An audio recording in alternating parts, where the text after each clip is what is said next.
Bagai Phoenix yang bangkit dari abu peperangan, Lubnan kini giat membina semula infrastrukturnya.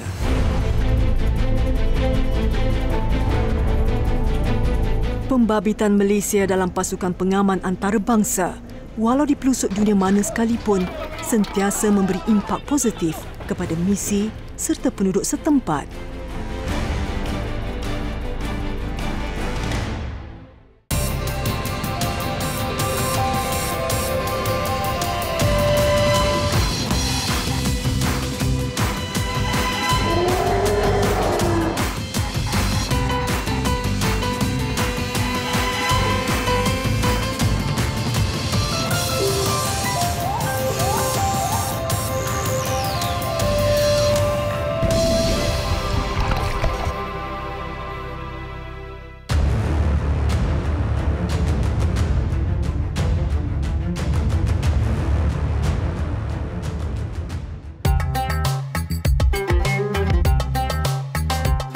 Lubnan. Suatu ketika ia pernah mendapat julukan sebagai Switzerland Timur Tengah dan Paris Timur kerana keindahan semula jadi dan ketamadunannya.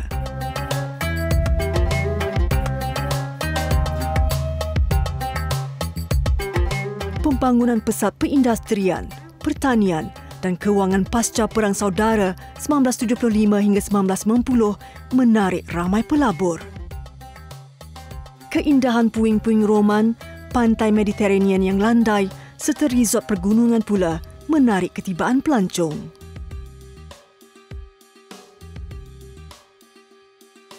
Namun negara di barat Laut Asia yang bersempadan dengan Syria dan Israel ini kembali lumpuh pada tahun 2006 apabila konflik kumpulan Hezbollah dan Israel meletus.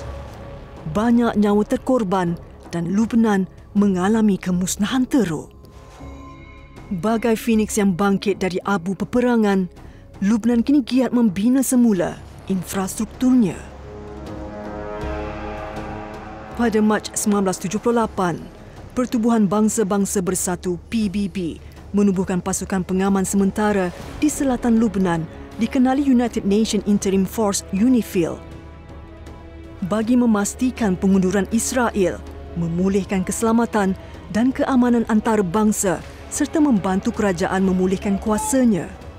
UNIFIL adalah satu daripada 12 operasi pasukan pengaman di bawah PBB yang ditempatkan di negara atau wilayah yang bergolak.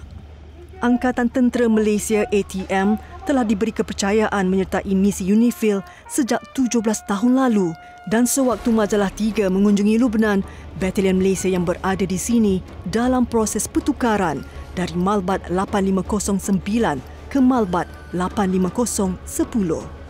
Kawasan Tanggungjawab atau KTJ UNIFIL adalah selatan Lubnan, sempadan Sungai Litani bermula Kaukaba hingga Laut Mediterranean dengan jarak 100 km.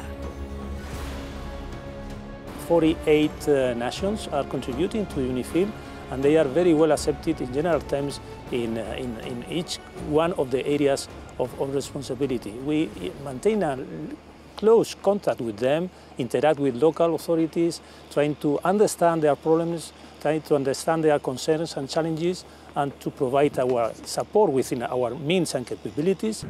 Our dream will be to support all the requests that we do have from the population because they are asking for a lot of support here in the area, in particular during this period in which the economy of the country is very much affecting their lifestyle. Selain UNIFIL, KTJ juga turut berada dalam lingkungan operasi Angkatan Tentera Lubnan sendiri. KTJ UNIFIL terbahagi kepada dua sektor, Sektor Barat dan Timur. Malbat berada di Sektor Barat.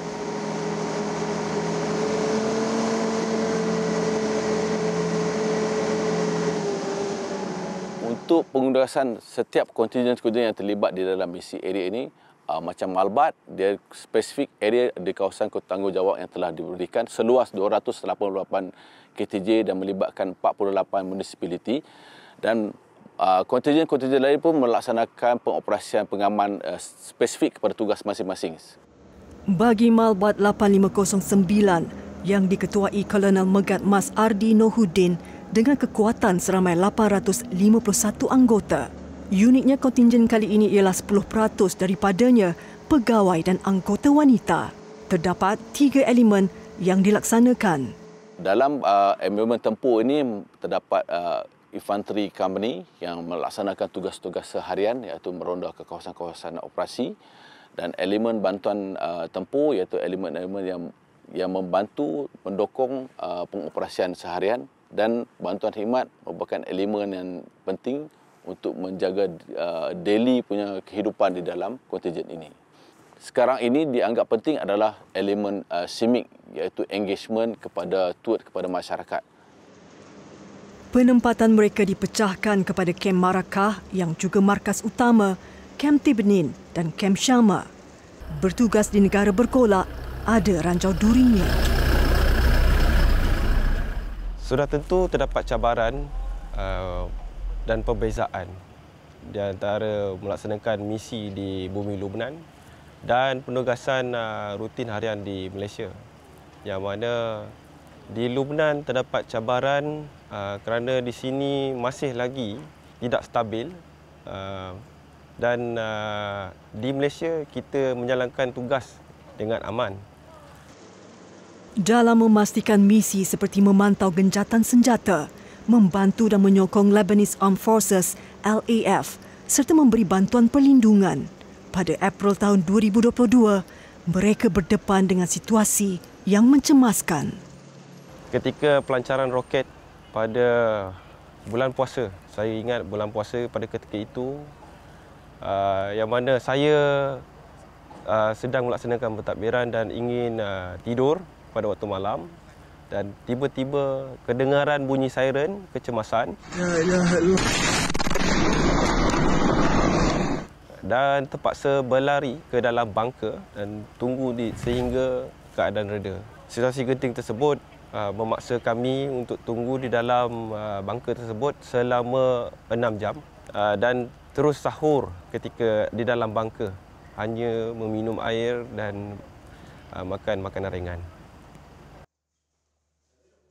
Pasukan Induk Malbat 8509 adalah pasukan daripada Batalion ke-21 Regimen Askar Melayu Diraja bersama gabungan 3 perkhidmatan dan trup dari Angkatan Bersenjata Diraja Brunei ABDB. Saya sebagai rank major asal Kontiko bagi Brunei, dan saya dibantu oleh ada 2 lagi pegawai iaitu Kapten Farid dan Kapten Rushdudin. Kapten Rushdudin bertugas di C Company dekat Tipnin bersama dengan ada 11 anggota. Dan selebih anggota berada di sini dipecahkan kepada BMR, elemen medik, workshop, jutera dan sel TOC.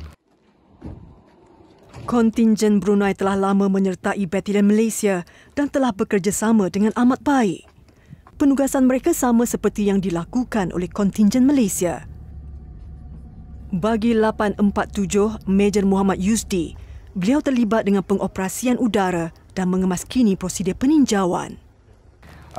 Operasi udara ni dia melibatkan pelbagai operasi udara dari segi hotspot untuk mengetahui kawasan-kawasan yang sensitif. Untuk helipatrol yang saya selalu gunakan adalah Bell 212 which is open door. Risiko dia adalah jika kita memandu flight do routes along the blue line. Tapi so far tak ada insiden berlaku. Cuma di sini Lubnan ni dia unpredictable.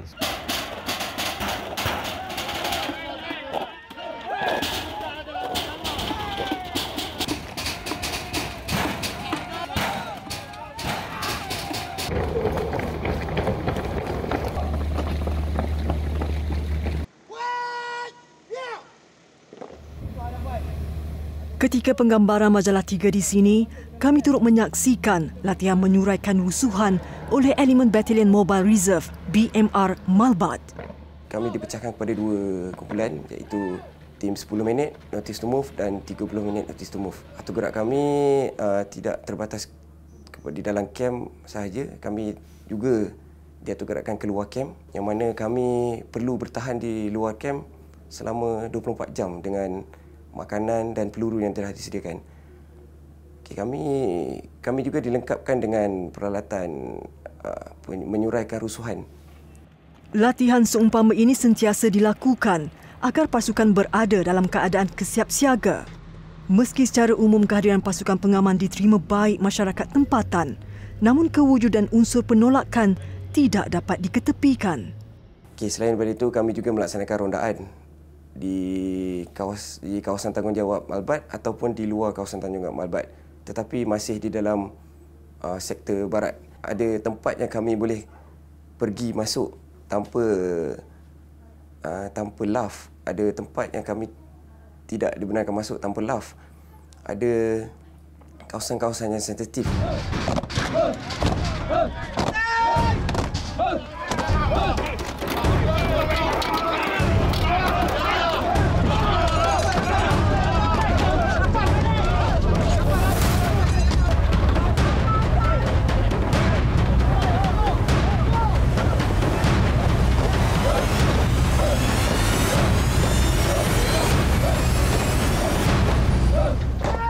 Kelibat pasukan komando dari 3 perkhidmatan ATM, Grup Gerak Khas GGK, Pasukan Khas Laut Pascal dan Pasukan Khas Udara PASKAU juga kelihatan di elemen Combat Rescue Team CRT.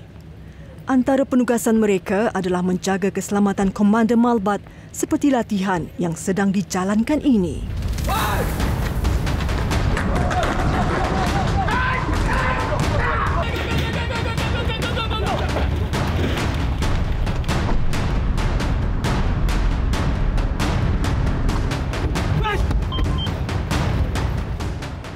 Ditugaskan sebelum saya datang ni, saya sebagai juru iring Panglima, dan bila mana saya datang sini saya menjaga keselamatan yang berbahagia Komander Malbat.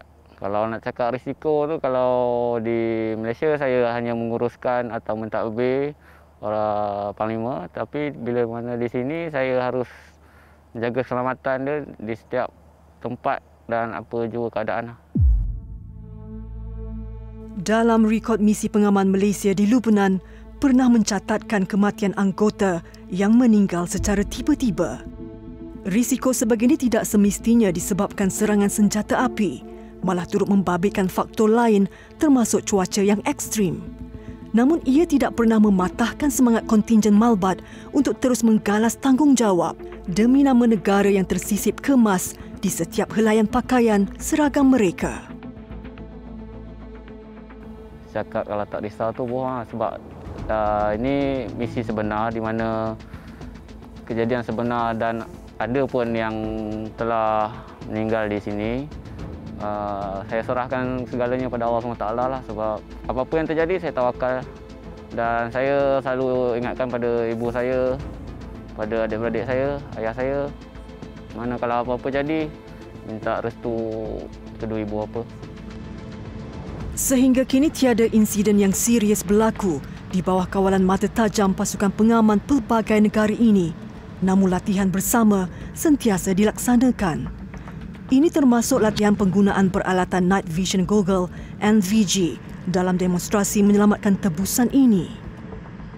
Dan hostage rescue tu dia jarang-jarang sekali berlaku, tapi bila mana terjadinya hostage atau seorang anggota diculik, kami terpaksa melaksanakannya dengan segera dan terperinci.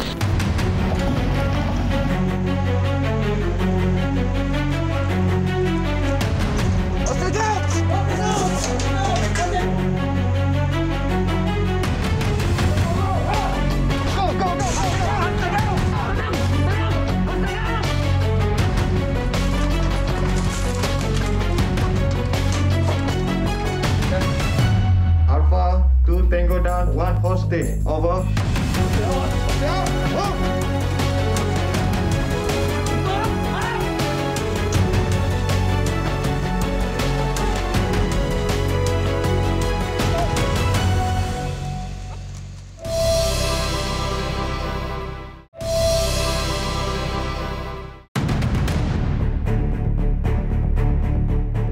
Pada 4 Ogos 2020, ketika rakyat Lubnan dan dunia bergelut dengan konflik dan pandemik, negara itu dikejutkan pula dengan letupan pelabuhan bertempat di ibu negaranya, Beirut.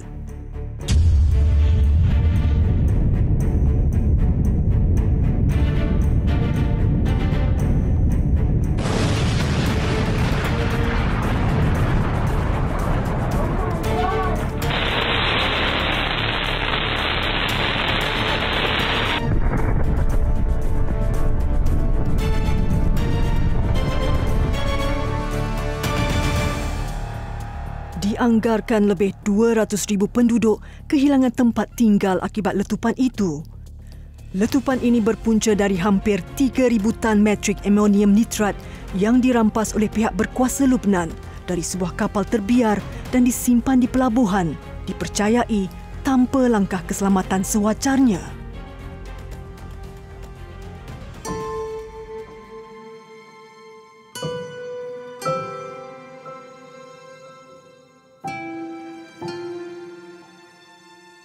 Banyak nyawa yang terkorban, termasuk anggota penyelamat dari Beirut Brigade, iaitu antara yang paling awal tiba di tempat kejadian. 10 anggota bomba kehilangan nyawa dalam operasi menyelamat orang awam dan memadam kebakaran. Kesannya masih dirasai sehingga hari ini dan dilihat sendiri kru Majalah 3 apabila diberi peluang berkunjung ke sini.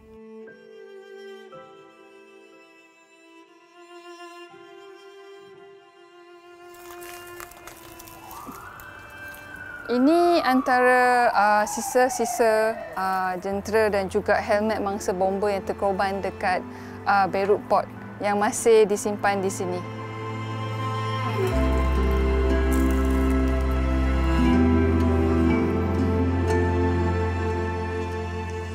Ia bukan sahaja mimpi ngeri buat mangsa dan anggota penyelamat, malah kepada Gubernur Beirut, Marwan Aboud, yang baru saja dilantik pada ketika itu. Lebih menyedihkan, beliau baru saja berjumpa dengan 10 anggota bomba yang terkorban itu dan wajah setiap seorang daripada mereka masih jelas baginya.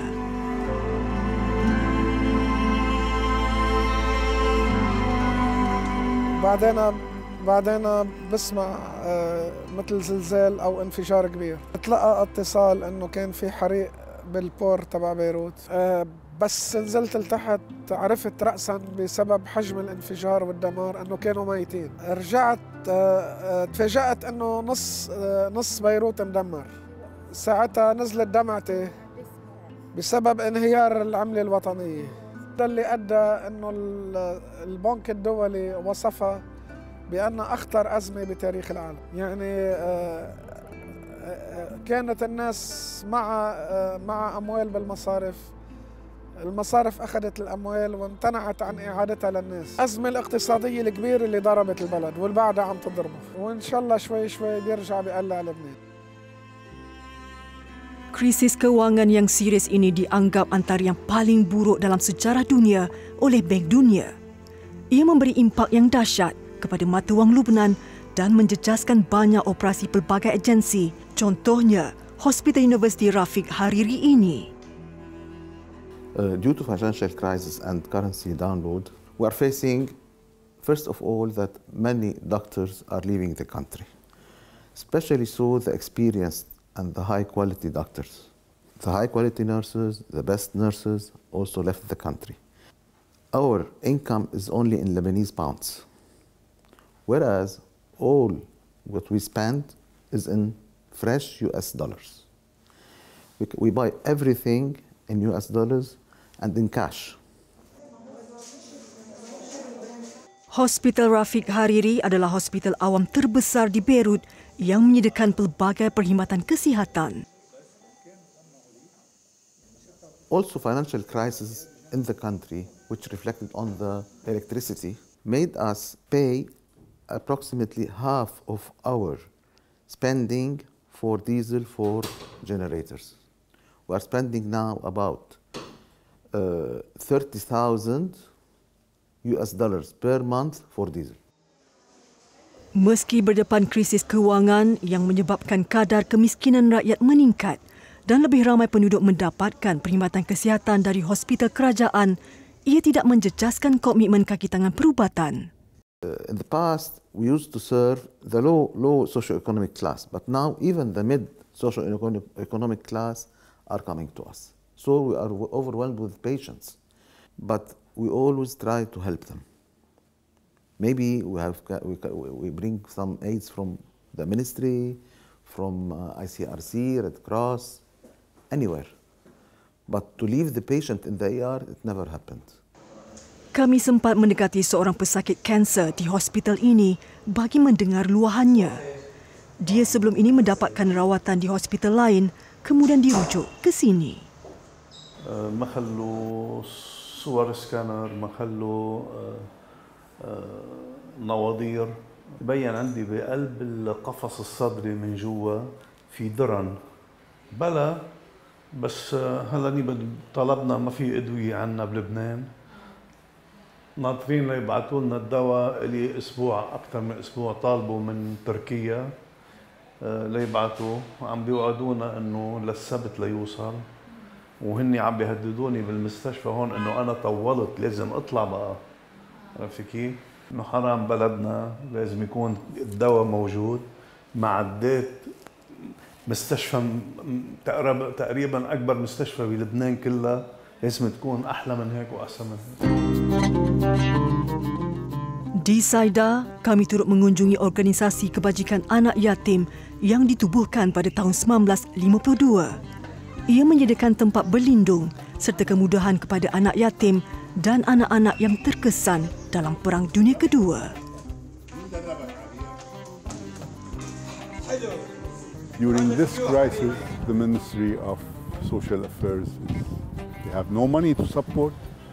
Our local donors, they are suffering from their financial crisis, and the international NGOs, they are concentrating their funds on the Syrian refugees, despite the fact that we have a Lebanese community living around and they are suffering. So we are in need for help. We are in need for help from our friends, and we are trying as much as we can to maintain the operation. Institusi bukan kerajaan ini juga membantu ribuan anak-anak Saida yang hidup di bawah paras kemiskinan dan berkeperluan khas dengan menyediakan khidmat rehabilitasi dan pendidikan secara percuma.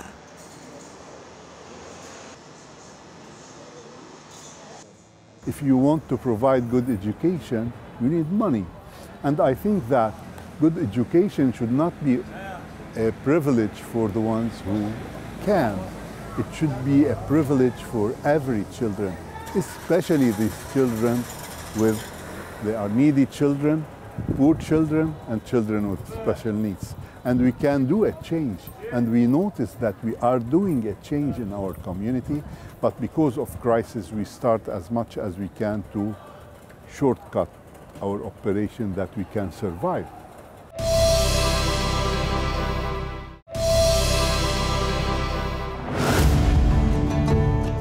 Konflik berpanjangan dan peperangan dengan Israel membebankan ekonomi serta rakyat Lubnan. Sejak dilanda krisis ekonomi, pelarian terpaksa bergantung sepenuhnya kepada badan bukan kerajaan seperti United Nations Relief and Works Agency untuk Palestin, UNRWA. The Palestinian refugees in Lebanon, they were already struggling a lot because in this country they have very limited rights. And there are restrictions on the right to work, on the right to own property.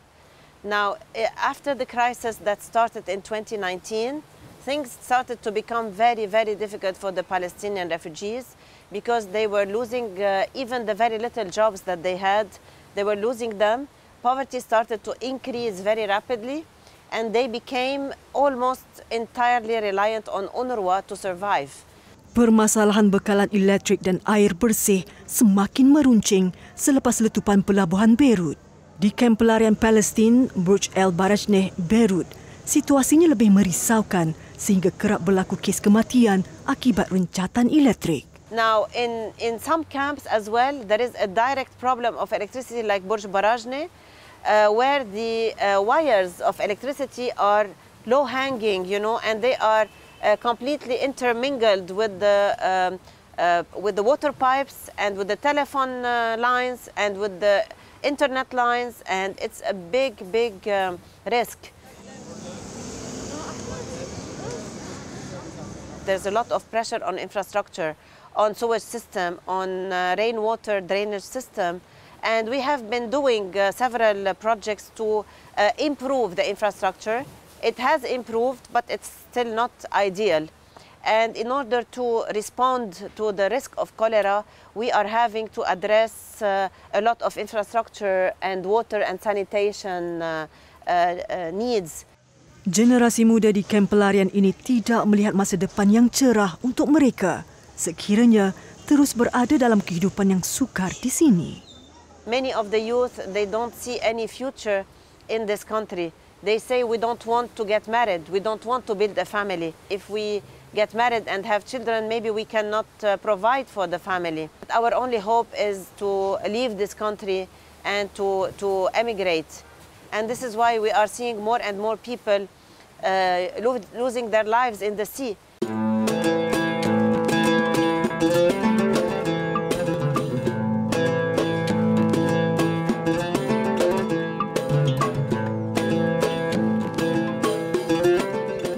Tahir Ali Al-Mutasim, generasi ketiga pelarian Palestin yang menghuni di sini.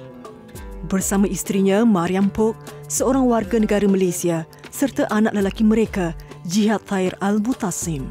My father was 14 years old, my mother was 12 years old. They came to the South Lebanon. The place called Ramesh. Ramesh is a Christian village. But in fact, they received them nicely, treat them very well. You see, till now they talk about those people. So after that, they decided to leave South Lebanon because they heard the United Nations, they opened a camp in Beirut. So all my grandfather, village people, relatives, they decided to come to Beirut and they choose this area, Burj Barajni. Tahir yang pernah terlibat sebagai pejuang pembebasan Palestin buat sementara dan Mariam yang pernah berkhidmat sebagai sukarelawan perubatan di mana pada ketika itu mereka telah bertemu dan berkahwin. Banyak liku-liku kehidupan yang dilalui mereka di kamp ini terkini dengan permasalahan bekalan elektrik dan air yang teruk. I have not lived in the country which has 24/7 for more than 2 weeks electricity. Never. Many things we cannot boil water. See, even my rice cooker is packed in. We don't even cook rice anymore. This is the real situation for electricity. Water-wise, we don't have the fresh water like we do at home, sort of. We have salty water. Actually, it's as salty as seawater. Meskipun begitu, bagi pelarian, berada di kamp pelarian di Lebanon adalah lebih aman dan selamat berbanding di negara sendiri, Palestin yang terus dikuasai rejim Yahudi. Dengan dana yang terhad, UNRWA tetap menyediakan perkhidmatan perubatan yang meliputi pelbagai aspek. Wanita dan anaknya ini antara pengunjung di pusat ini. عايدة من الأول أنا معي من هون بلبنان بس دائما أنا بتردد على الأونروا يعني أنا حبلت 9 شهور كل شهر كان عندي موعد وبعد ما خلفت كمان ابني أخذ من هون الطعومة ودائما في له موعد هون حتى أنا كمان وبس يكون بدي شيء حكيم أو بدي أعمل أي فحوصات بتردد على الأونروا ودائما الأونروا يعني بالخدمة وبالنسبة لأنه بلبنان عندي تأمين صحي في حال بدي عملية أو بدي دكتور أو يعني عندي الأونروا وعندي التأمين أساعد لبنان. Ibu dan anak ini agak bernasib baik kerana suaminya mempunyai pekerjaan dan mampu memiliki insurans perubatan untuk keluarganya.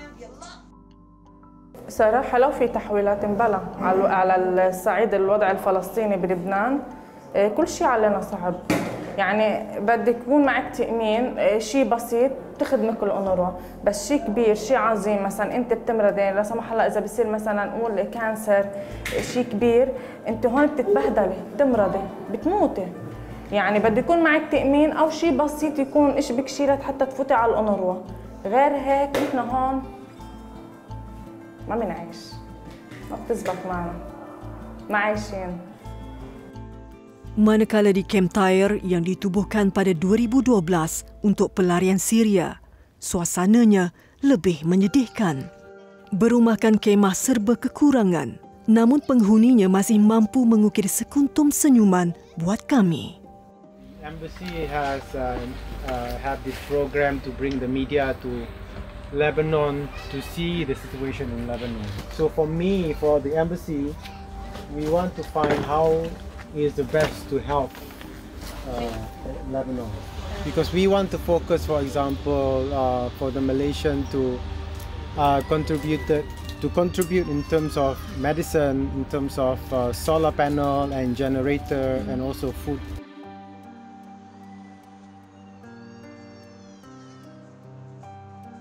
Kehidupan mereka di sini dibantu oleh United Nations High Commission for Refugees UNHCR.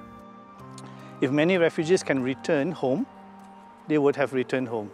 They would not be staying in a situation like as you see here, with minimal infrastructure, no electricity, water is a problem, food is a problem, and then protection is an issue. But because of the situation in Syria at the moment, it's not conducive, or Iraq or other countries, it's not conducive for them to return just yet.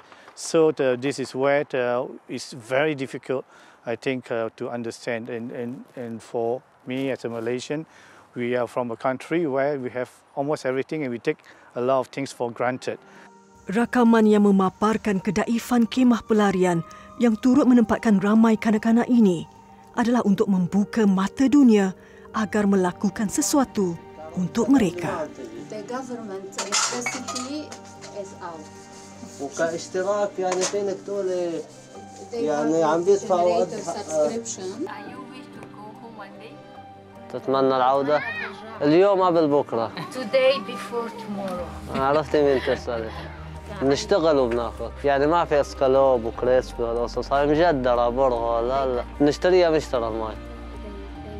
مية الشرب نشترى.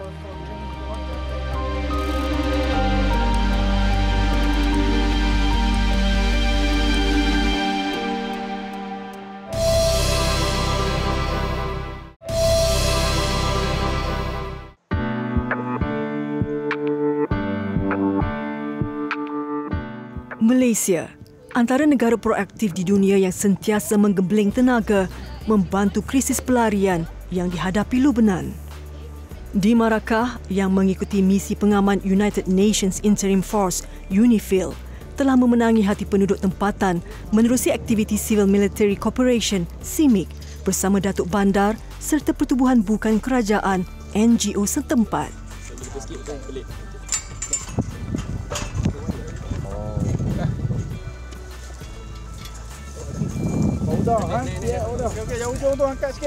Elemen kejuruteraan Malbat antara yang banyak menyumbang untuk melaksanakan projek CIMIC.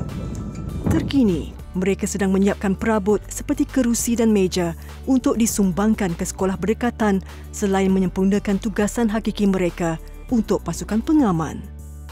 Force Protection Work, iaitu kerja-kerja pembinaan pertahanan kem yang melibatkan kerja-kerja pembinaan pagar perimeter, DP, Defense Position yang berada di atas ni, OP, Observation Post, dan kerja-kerja pembersihan jalan dan juga pembinaan keselamatan kem.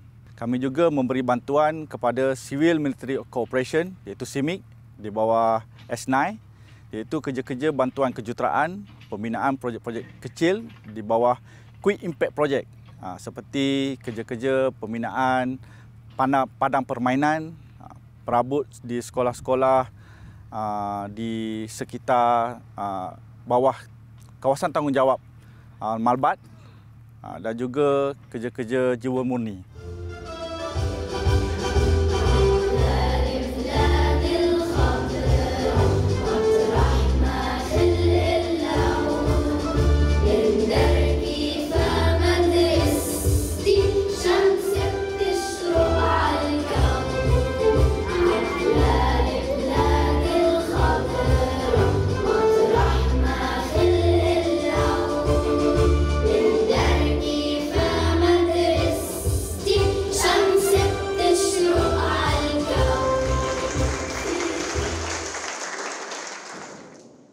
Antara yang mendapat manfaat projek CIMIC adalah sekolah Diyar Kifa menerusi kemudahan makmal komputer yang bernilai kira-kira RM40,000.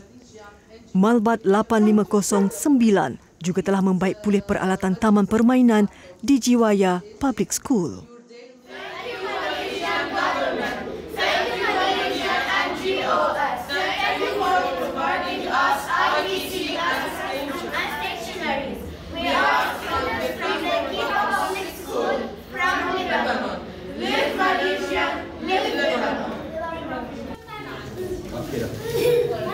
Keceriaan jelas kelihatan di raut wajah setiap anak-anak kecil ini tatkala menerima sumbangan yang mungkin tampak kecil di mata orang lain.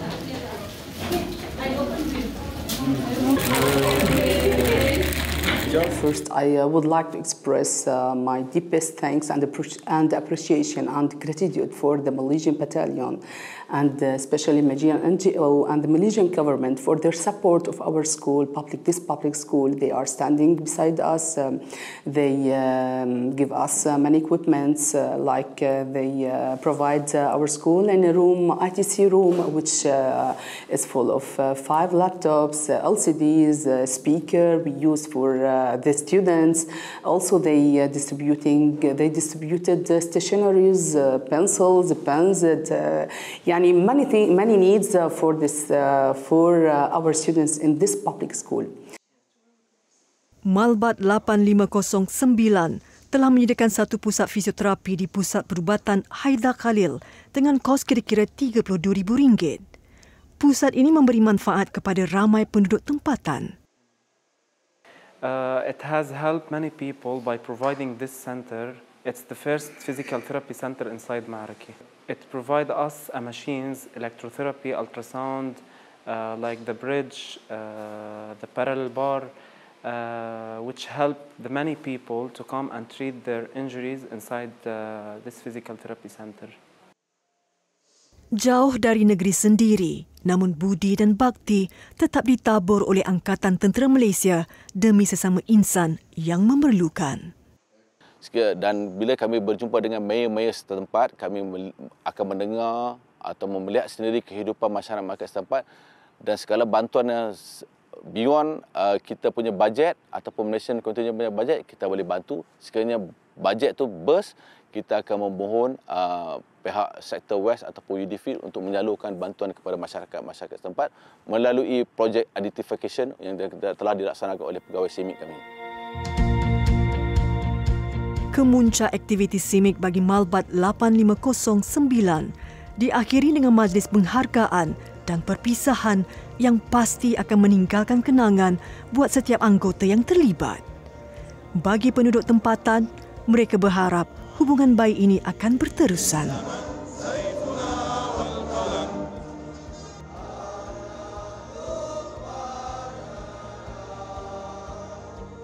يعني أنشئ أرض ومسرح للسوق الشعبي اللي هو تيجي الناس من كل القرى اللي حوالينا والبلدات وبيعملوا بيعرضوا بضاعتهم وبتخلق دورة اقتصادية بقلب البلد.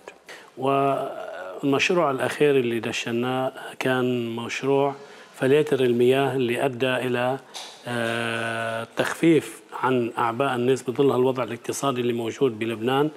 الأهالي بيجوا بيعبوا مي وبيروحوا. كان فضل كبير للكتيبة الماليزية بأنها أنشأت محطة فلاتر مياه للشرب، خاصة بظل الوباء اللي بعد وباء كورونا اجينا وباء الكوليرا. هو كل اللي عم نحكيهم المشاريع والمشاركات والاجتماعات واللقاءات وجسور المحبة اللي امتدت ما بيستدعي منك إذا بدك تقول لهم لهون ناس بس بدهم يفلوا مثل هول اللي هلا عم بيفلوا تدمع عينك وتنقهر إنه راح يفلوا.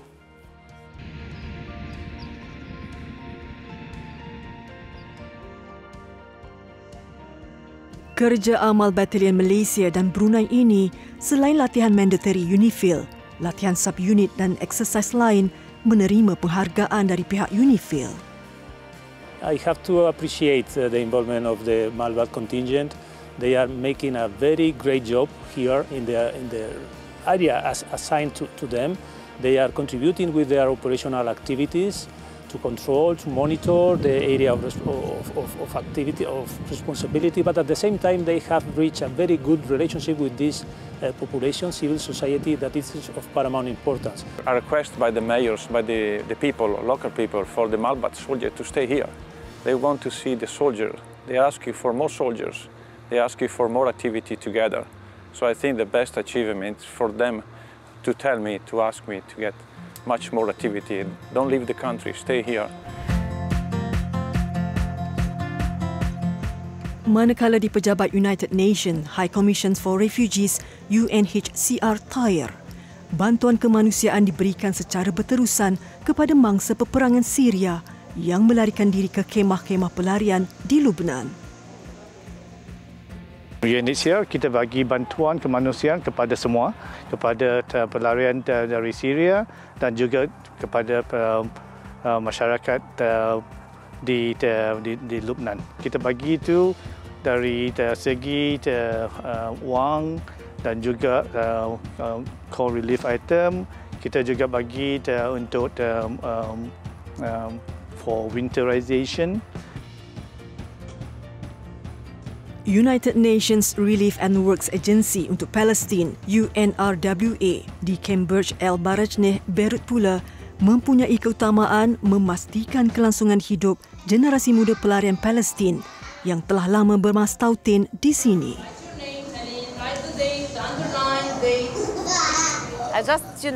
Just an appeal to the whole world, an appeal to the donor states, an appeal even to the public, an appeal to the people of the whole world to contribute. Any little contribution is better than nothing. It's welcome. Pembabitan Malaysia dalam pasukan pengaman antarabangsa, walau di pelosok dunia mana sekalipun, sentiasa memberi impak positif kepada misi serta penduduk setempat. Budi yang ditabur, bakti yang disemai menjadi kebanggaan. Bukan saja keluarga anggota terbabit, malah seluruh rakyat negara tercinta. Bumi Lubnan yang indah, yang dicalar konflik dan isu pelarian adalah teladan untuk kita jadikan pengajaran.